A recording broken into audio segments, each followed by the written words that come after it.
વાલા વિદ્યાર્થી મિત્રો, છેલ્લે આપણે નિશ્ચય ચેપ્ટરમાં દ્વિહાર નિશ્ચય અને ત્રિહાર નિશ્ચયકનું મૂલ્ય કેવી રીતે મેળવવું તે શીખી ગયા હતા.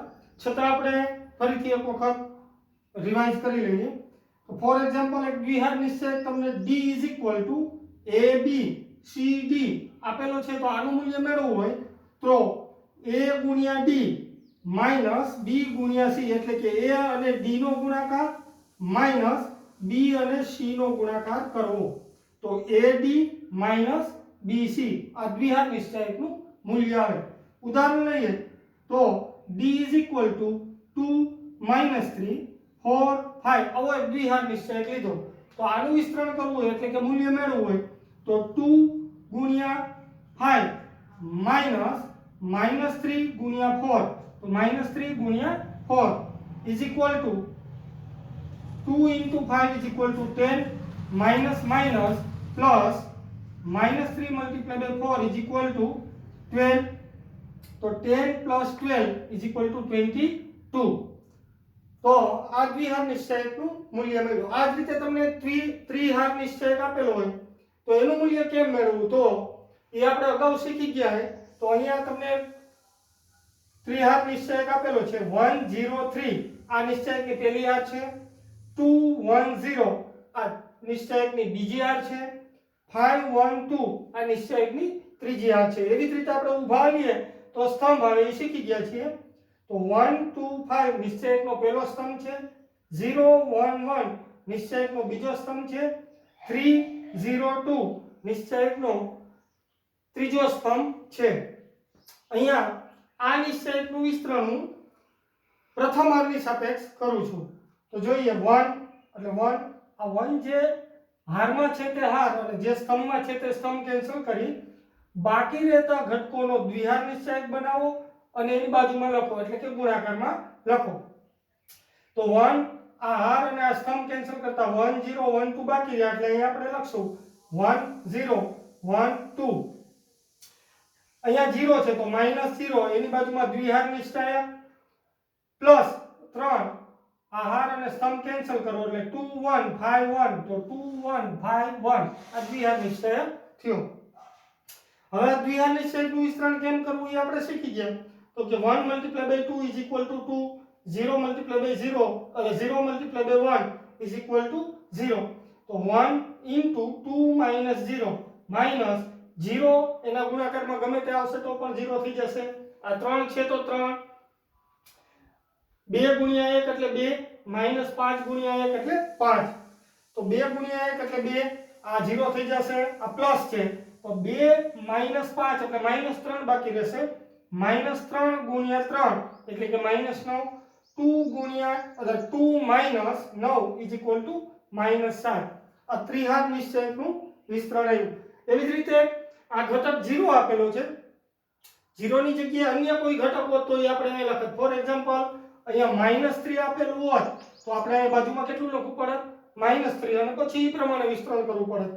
ફોર એક્ઝામ્પલ 2 આપેલું હોત તો અહીં આપણે બાજુમાં 2 લખત અને પછી એનું વિસ્તરણ કરત. હવે આપણે દ્વિહાર નિશ્ચયક અને ત્રિહાર નિશ્ચયકનું મૂલ્ય કેવી રીતે મેળવવું એ શીખી ગયા. હવે આપણે આગળ વધીશું નિશ્ચયકના ગુણધર્મો. તેમાં પહેલો ગુણધર્મ આવે છે નિશ્ચયકની બધી જ હાર અને બધા સ્તંભની અદલ-બદલ કરતા નિશ્ચયકનું મૂલ્ય બદલાતું નથી. રિપીટ કરું છું, નિશ્ચયકની બધી જ હાર અને બધા સ્તંભની અદલ-બદલ કરતા નિશ્ચયકનું મૂલ્ય બદલાતું નથી. એનો અર્થ એવો થાય કે આ પહેલી હાર છે 103, બીજી હાર છે 212 અને ત્રીજી હાર છે 3 4 -1. આ અત્યારે જે નિશ્ચયક આપેલો છે એમાં આ હાર પહેલી હાર છે અને પહેલા સ્તંભમાં લખીએ, બીજી હાર છે અને બીજા સ્તંભમાં લખીએ, ત્રીજી હાર છે અને ત્રીજા સ્તંભમાં લખીએ તો એનું મૂલ્ય પણ આ નિશ્ચયક જેટલું જ આવશે. તો પહેલા આપણે આ નિશ્ચયકનું મૂલ્ય ફાઇન્ડ આઉટ કરી લઈએ.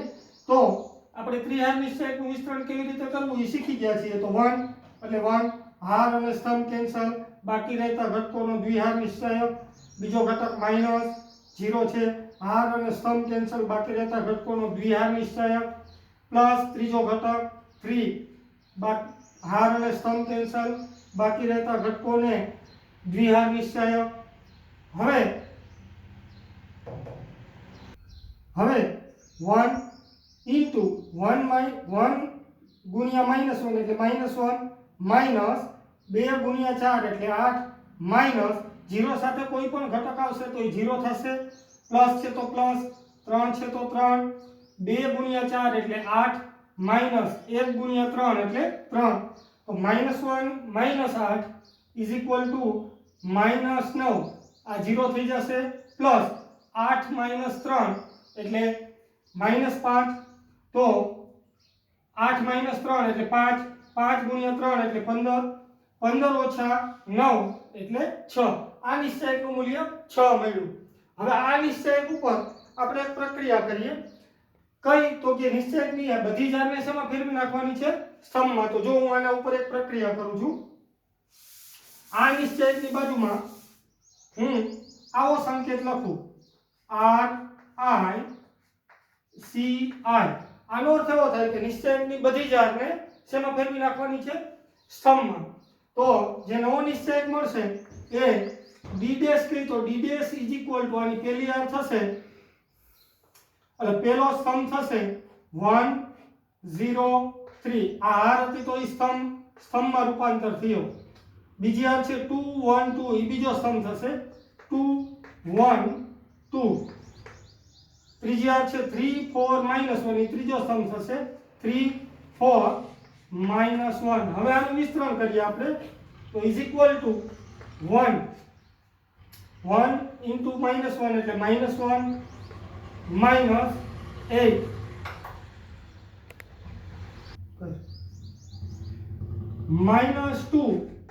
-2 0 ગુણ્યા -1 એટલે 0, 4 ગુણ્યા 3 એટલે -12, પ્લસ 3 3 0 ગુણ્યા 2 એટલે 0, -3 તો -3 is equal to -1 -8 is equal to -9, -12 into -2 એટલે પ્લસ 24, 3 ઇન્ટુ -3 તો -9, 9 9 18 તો -18 પ્લસ 24 ઇઝ ઇક્વલ ટુ 6. એનો અર્થ એવો થયો કે આનું આપણે અગાઉ વિસ્તરણ કર્યું ત્યારે જવાબ કેટલો આવ્યો હતો? 6. હવે બધી જ હારને બધા સ્તંભમાં ફેરવી નાખી તો પણ જવાબ કેટલો આવ્યો? 6. એનો અર્થ એવો થાય કે નિશ્ચયકની બધી જ હારોને અનુરૂપ સ્તંભમાં ફેરવવામાં આવે. એનો અર્થ એવો થાય કે નિશ્ચયકની બધી જ હારને અનુરૂપ સ્તંભમાં ફેરવો અથવા તો બધા જ સ્તંભને હારની જગ્યાએ લખો તો નિશ્ચયકનું મૂલ્ય બદલાતું નથી. આ નિશ્ચયકનો પહેલો ગુણધર્મ છે. આપણે આગળ ઉપર સાદુરૂપ આપવામાં બધા જ ગુણધર્મોનો ઉપયોગ કરવાનો છે. તો ફરીથી બોલું છું, નિશ્ચયકનો પહેલો ગુણધર્મ છે નિશ્ચયકની બધી જ હાર અને બધા સ્તંભની અદલ-બદલ કરવામાં આવે તો નિશ્ચયકનું મૂલ્ય બદલાતું નથી. હવે આપણે બીજા ગુણધર્મ ઉપર જઈશું. ગુણધર્મ નંબર 2.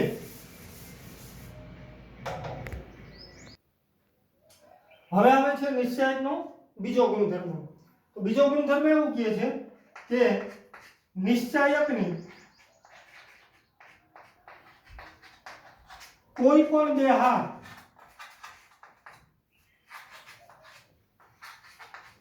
અથવા સ્તંભ, ફરીથી બોલું છું, નિશ્ચયકની કોઈ પણ બે હાર અથવા સ્તંભની પરસ્પર અદલા-બદલી કરવામાં આવે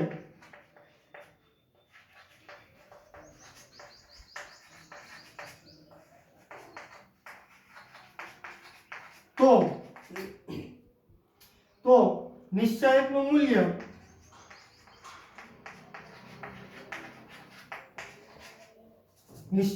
મૂલ્ય ચિહ્નમાં બદલાય છે.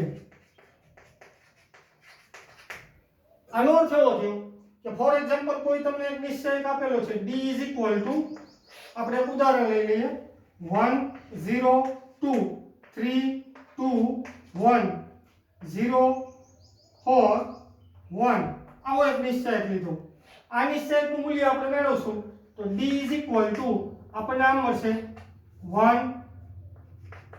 1 into 2 minus 4 minus 0 into 3 minus 0 plus 2 into 12 minus 0 તો આપણને મૂલ્ય મળશે આ -2 માઈનસ 0 સાથે 0 થઈ જશે 12 into 2 એટલે 24 પ્લસ 24 ઇઝ ઇક્વલ ટુ 22 આ નિશ્ચયકનું વિસ્તરણ આપણે સાદી રીતે કર્યું પહેલા તો કેટલું મળ્યું છે 22 હવે આ નિશ્ચયકમાં હું એક પ્રક્રિયા કરું આ મૂલ્યને આપણે સાઈડમાં લખી લઈએ અહીં આપણી પાસે આવ્યું છે મૂલ્ય કેટલું આવ્યું છે 22 એટલે કે 22 હવે આ નિશ્ચયકમાં હું પહેલી r અને બીજી r ની અદલા બદલી કરું છું એટલે આની બાજુમાં હું આવો સંકેત લખીશ r1 r2 આનો અર્થ એવો થાય કે પહેલી r અને બીજી r ની પરસ્પર અદલા બદલી કરવી એટલે આ બીજી r છે ને પહેલી r ની જગ્યાએ લઈ જશું અને પહેલી r ને બીજી r ની જગ્યાએ લઈ આવીશું તો એનાથી મળતો નવો નિશ્ચયક આપણે d' કહી દઈએ તો d' આપણને આમ મળશે 3 2 1 1 0 2 0 4 1 હવે આ નિશ્ચયકનું આપણે વિસ્તરણ મેળવીશું તો જોઈ શું થાય છે તો ઇઝ ઇક્વલ ટુ અહીંયા પહેલો ઘટક છે 3 તો 3 into 0 ગુણ્યા 1 એટલે 0 માઈનસ 2 ગુણ્યા 4 એટલે -8 બીજો ઘટક માઈનસ આ 2 1 ગુણ્યા 1 એટલે 1 માઈનસ 2 ગુણ્યા 0 એટલે 0 ત્રીજો ઘટક પ્લસ 1 1 ગુણ્યા 4 એટલે 4 માઈનસ 0 ગુણ્યા 0 એટલે 0 તો આપણને આમ મળશે -8 ગુણ્યા 3 એટલે -24 અહીંયા -2 ગુણ્યા 1 એટલે -2 1 ગુણ્યા 4 એટલે 4 તો is equal to -26 plus 4 is equal to -22 તો આ પ્રક્રિયા કર્યા પહેલા આપણે નિશ્ચયકનું મૂલ્ય મેળવ્યું હતું તો કેટલું આવ્યું હતું 22 હવે આ નિશ્ચયકમાં મેં કઈ પ્રક્રિયા લીધી તો કે પહેલી r ની જગ્યાએ બીજી r લઈ ગઈ અને બીજી r ની જગ્યાએ પહેલી r લઈ ગઈ તો જે નવો નિશ્ચયક મળ્યો એનું મૂલ્ય કેટલું મળ્યું -22 એનો અર્થ એવો થયો કે આ નિશ્ચયકમાં કોઈ પણ બે r એવું નહીં કે પહેલી અને બીજી r ની અદલા બદલી કરો પહેલી અને ત્રીજીની અદલા બદલી કરો બીજી અને ત્રીજીની અદલા બદલી કરો તોય જે મૂલ્ય હોય એનું વિરોધી થઈ જાય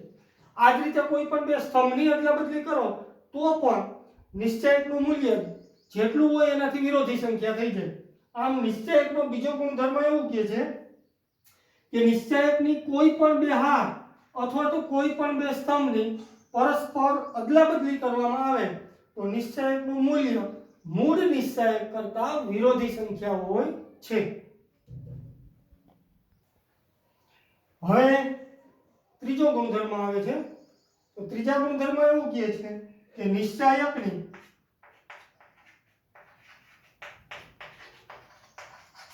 કોઈ પણ બે હાર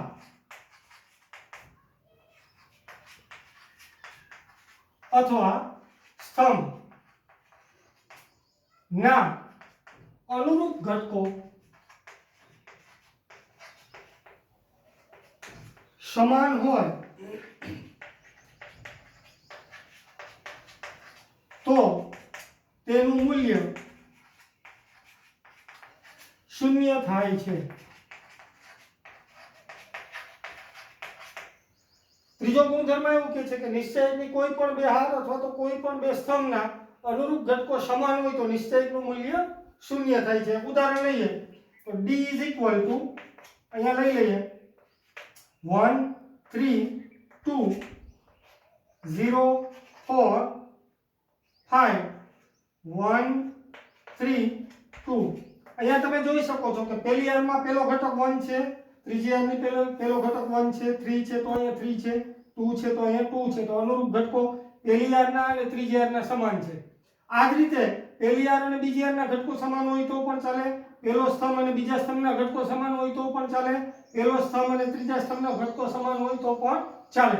આપણો ત્રીજો ગુણધર્મ એવું કહે છે કે આનું તમે મૂલ્ય મેળવો ને તો એ શૂન્ય થાય. તો હવે આનું આપણે મૂલ્ય મેળવી જોઈએ.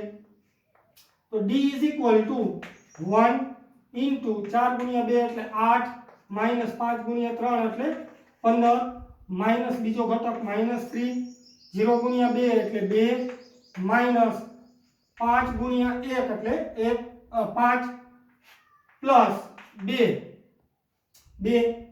0 ગુણ્યા 3 એટલે 0 4 ગુણ્યા 1 એટલે -4. તો આના બરાબર તો 8 માંથી 15 જાય એટલે -7 -7 ગુણ્યા 1 એટલે -7 2 માંથી 5 જાય એટલે -3 2 માંથી 5 જાય એટલે -3 ગુણ્યા -3 એટલે +9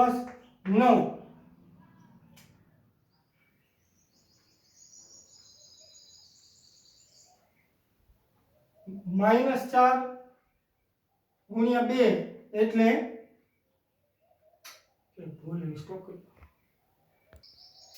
સોરી અહીંયા જે 2 છે એ 0 × 2 એટલે આપણે 2 લખ્યા છે એ સોરી 0 આવે છે આ 0 એટલે -3 ગુણ્યા -5 એટલે અહીંયા આવશે આપણી પાસે -15 2 ગુણ્યા -4 એટલે -8 તો -7 -8 એટલે -15 + 15 આપણી પાસે થશે 0.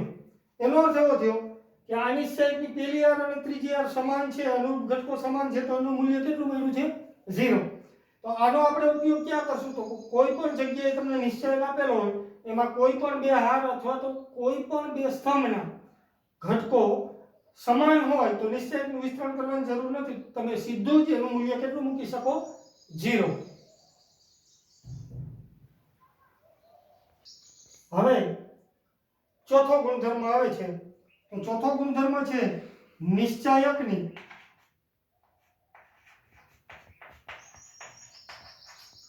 કોઈ પણ હાર અથવા સ્તંભ ના પ્રત્યેક ઘટકને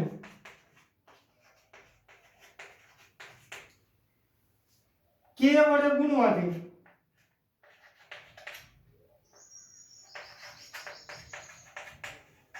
નિશ્ચાયકનું મૂલ્ય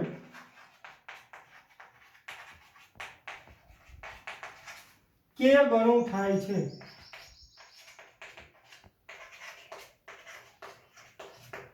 જ્યાં કે અચળ છે.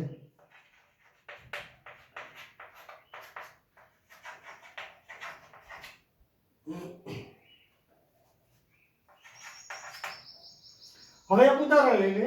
ફોર એક્ઝામ્પલ d = તમને આવો એક નિશ્ચયક આપેલો છે 1 0 2 2 0 1 3 1 3 આ નિશ્ચયક આપેલો છે. તો પહેલા આપણે આ નિશ્ચયકનું મૂલ્ય મેળવીએ. તો અહીંયા 1 0 ગુણ્યા 3 એટલે 0 માઈનસ 1 ગુણ્યા 1 એટલે 1 માઈનસ બીજો ઘટક 0 છે એટલે એની ગુણાકારમાં જે આવશે એ 0 થઈ જશે પ્લસ 2 2 ગુણ્યા 1 એટલે 2 માઈનસ 0 ગુણ્યા 3 એટલે 0. તો આનું મૂલ્ય આવશે 1 ગુણ્યા -1 એટલે -1 0 પ્લસ 4 -3. આ નિશ્ચયકનું મૂલ્ય -3 એવું એને આપણે એ સાઈડમાં લખી લઈએ આ -3.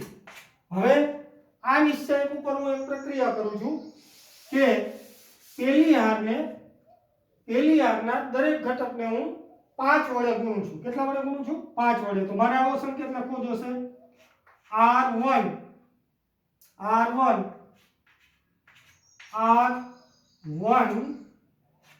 5. પહેલી હારના દરેક ઘટકને મેં કેટલા વડે ગુણ્યા? 5 વડે. તો હવે જે નવો નિશ્ચયક છે એ આપણને આવો મળશે d' = પેલી આરના દરેક ઘટકને 5 વડે ગુણતા જાઓ એટલે 5, અહીંયા 0, અહીંયા 10, બીજી આરને કાંઈ નથી કર્યું 2 0 1, ત્રીજી આર પણ સેમ છે 3 1 3. હવે આ નિશ્ચયકનું મૂલ્ય આપણે મેળવીએ તો શું ફેરફાર થાય છે તે આપણે જોઈએ. તો આ નિશ્ચયકનું મૂલ્ય 5 0 0 minus f 0 minus f minus 0 એના ગુણાકારમાં કોઈ પણ આવશે એટલે 0 થઈ જશે પ્લસ ત્રીજો ઘટક છે 10 10 અહીંયા 2 ગુણ્યા 1 એટલે 2 અહીંયા થશે 0 એટલે 0 તો અહીંયા આવશે -5 0 પ્લસ 10 ગુણ્યા 2 એટલે 20 ઇઝ ઇક્વલ ટુ 15.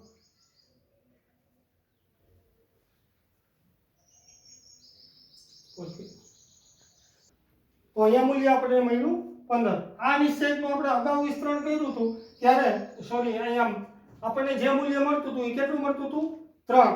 એની જગ્યાએ હવે આપણે નિશ્ચયકની પહેલી આરના દરેક ઘટકને કેટલા વડે ગુણ્યો 5 વડે. તો નિશ્ચયકનું મૂલ્ય કેટલા ગણું થઈ ગયું 5 ગણું. તો હવે જે નિશ્ચયક મળ્યો એનું મૂલ્ય આપણને 15 મળ્યું. આનો અર્થ એવો થયો કે નિશ્ચયકની કોઈ પણ હાર અથવા તો કોઈ પણ સ્તંભના પ્રત્યેક ઘટકને તમે k વડે ગુણો તો નિશ્ચયકનું મૂલ્ય કેટલા ગણું થઈ જાય છે k ગણું. આ નિશ્ચયકનો ચોથો ગુણધર્મ હતો. હવે આપણે પાંચમો ગુણધર્મ શીખીશું. ગુણધર્મ નંબર 5. તો કે પાંચમો ગુણધર્મ શું કહે છે તો કે જો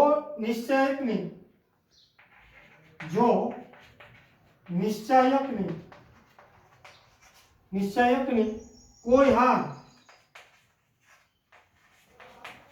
અથવા સ્તંભ ના કેટલાક અથવા બધા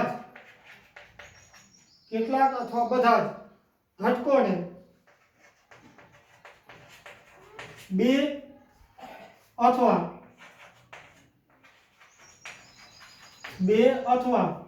વધારે પદોના સરવાળા સ્વરૂપે રજૂ કરી શકાય.